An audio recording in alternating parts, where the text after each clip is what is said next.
পতঙ্গবিদদের জগতে এক অবিশ্বাস্য বিস্ময়ের নাম ক্যালিগ্রাফা বিটল। প্রথম দর্শনে মনে হতে পারে এটি কোনো প্রাচীন কারিগরের হাতে তৈরি ক্ষুদ্র গহনা বা মোজাইক করা কোনো শিল্পকর্ম।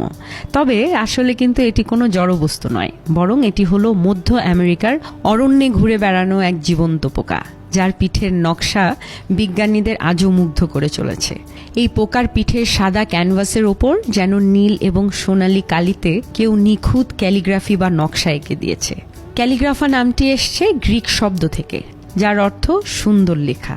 বিজ্ঞানীরা যখন প্রথম এই পোকা আবিষ্কার করেন, তখন এর পিঠের জটিল এবং সুশৃঙ্খল নকশা দেখে এতটাই অবাক হয়েছিলেন যে এর নামই রেখে দেন ক্যালিগ্রাফা। এই পতঙ্গটি পাতাভোগ গোত্রের সদস্য এবং আকারে মাত্র 9 থেকে 12 মিলিমিটারের মতো হয়, অর্থাৎ আপনার আঙুলের নখের চেয়েও ছোট। এই পোকার শরীরের প্রকৃতি এঁকে দিয়েছে এক নিখুঁত শিল্পকর্ম। সবচেয়ে অবাক করা বিষয় হলো এই পোকার বিভিন্ন প্রজাতি নির্দিষ্ট কোনো গাছের পাতা ছাড়া আর কিছুই খায় না। এরা এতটাই খুঁতখুঁতে যে এক একটি প্রজাতি এক এক ধরনের গাছের পাতার উপর নির্ভরশীল।